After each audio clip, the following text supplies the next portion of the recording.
Naging agaw eksena at pinagpiestahan ngayon sa social media ang paghingi ng legal advice ni Senator Robin Padilla kung ano ang gagawin kapag tinanggihan ni Mrs. na makipagtalik.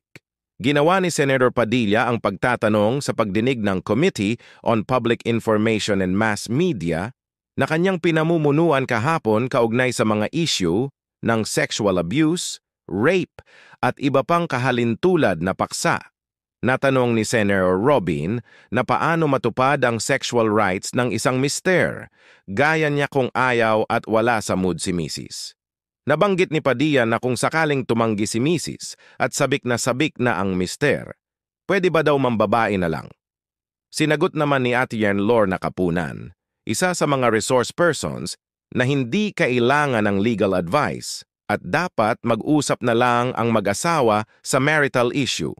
Pero huwag daw ipipilit kung ayaw ni Mrs. makipagtalik dahil maaaring kasuhan ng marital rape ang mister. Sa ilalim ng batas, may karapatan daw ang Mrs. na umayaw sa sex, lalo kung pagod, walang gana o wala sa mood. Mahirap po ma-distinguish kasi minsan ng babae, minsan parang ayaw pero gusto naman. May ganun. Ano po ba yun? Ano po ba ang kawawa naman kami? Paano yun? Andyan ng asawa mo to serve you. Ayaw niya. Counseling po ang kailangan. Kailangan po ng mga ganyan. Ang counseling. O magdasal na lang kayo. But, mali, i-correct ko lang po yung statement. Kasi yung urge mo, 30 minutes lang yung urge na yun na mabaliw-baliw ka eh. Diba? Manood po kayo ng Netflix, Korean telenovela. Pagka humiling ang asawa, lalaki o babae, dapat pagbigyan, hindi na po yan. Hindi po. Pag sinabing no, no means no. So, ang... Oh, no. 1 minute suspension lang po. Kung naiiyak ako. Paano kung asawa?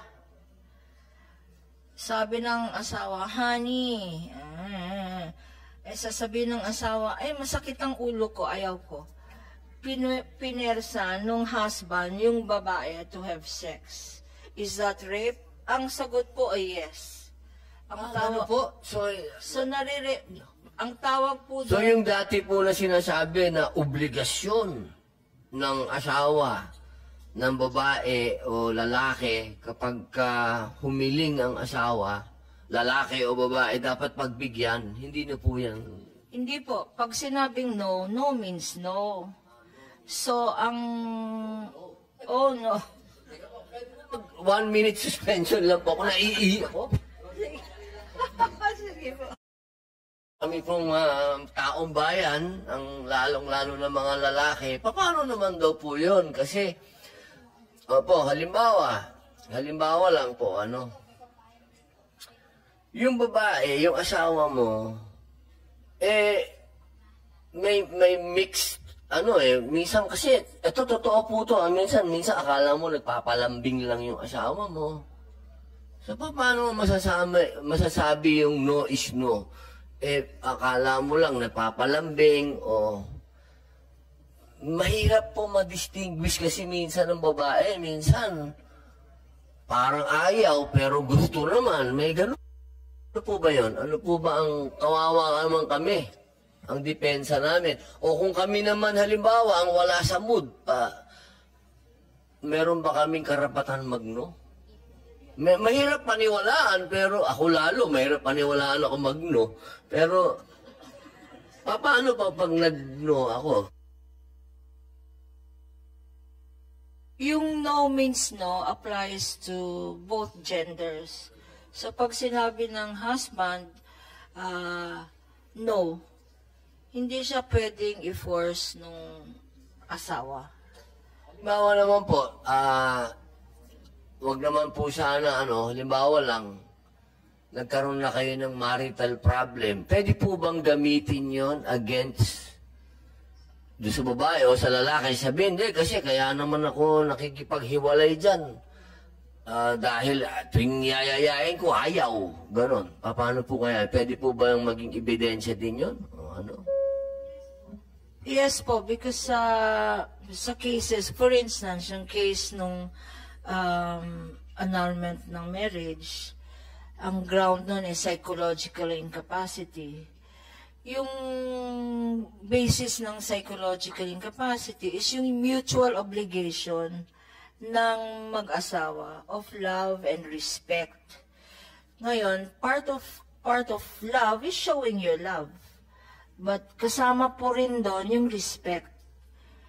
Pag for instance, ayaw ng spouse mo na magkaroon na mag-sex, pinilit mo siya, hindi ka na rumirespeto sa asawa mo. So, grounds yan ng one of the circumstances of psychological incapacity. Pag lagi kang pinipilit ng ganyan, pwede ka nang mag-file ng annulment of marriage. So, yun ang po ang importante. Kasi women's rights nga, or men's rights, or human rights nga, hindi po ba? So, respect the human body nga eh. Tanong pa po ako, halimbawa po, attorney, siyempre, hindi mo maaalis yung mag-asawa na ang paniwala, lalo kami, ako, meron kang sexual rights sa asawa mo eh. So halimbawa, hindi mo naman pinipili kung kailan ka yung in-heat, ano? So, paano yun? Pag ayaw ng asawa mo, so wala po ibang paraan talaga kung para maano yung lalaki. So, paano yun? Babae ka na lang ba? Di kaso na naman yun. So, anong pwede mo sabihin sa asawa mo na paano ako na wala sa batas? Paano naman ako? Wala ka sa mood. Paano ako nasa mood? Ano pong na pwede niyang gawin na nasa batas na wala naman siyang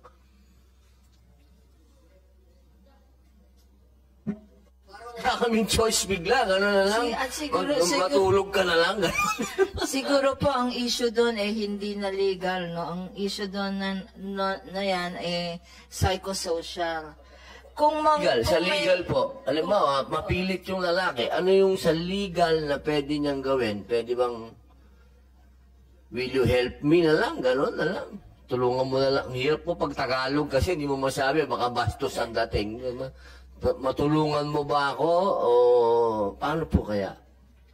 Anong pwedeng gawin na lang ng babae? Talagang no talaga, bahala ka dyan sa buhay mo, gano'n. Kung minsan kasi, yung no naman ng babae, hindi naman arbitrary, hindi naman, kung minsan, for instance, kagaya ng, yung instance na laseng yung asawa or under the influence of drugs, no? Gustong makipag-sex with the wife, no? Siyempre, under that circumstance, magiging violent. Hindi out of love. Attorney, wala pong violent. Hindi po siya lasing. Out of, of urge. Kasi ano po yan no? Siguro naman, sasang-ayon naman sa akin ng mga taong bayan pag sinabi kong may iba talagang urge ang mga lalaki talaga. May urge talagang nandun So, paano yun? Andyan ng asawa mo to serve you. Ayaw niya. So, anong pwede kong, para hindi ako mareklamo ng asawa ko, o anong pwede kong sabihin sa kanya na mahal o babe, ano ba?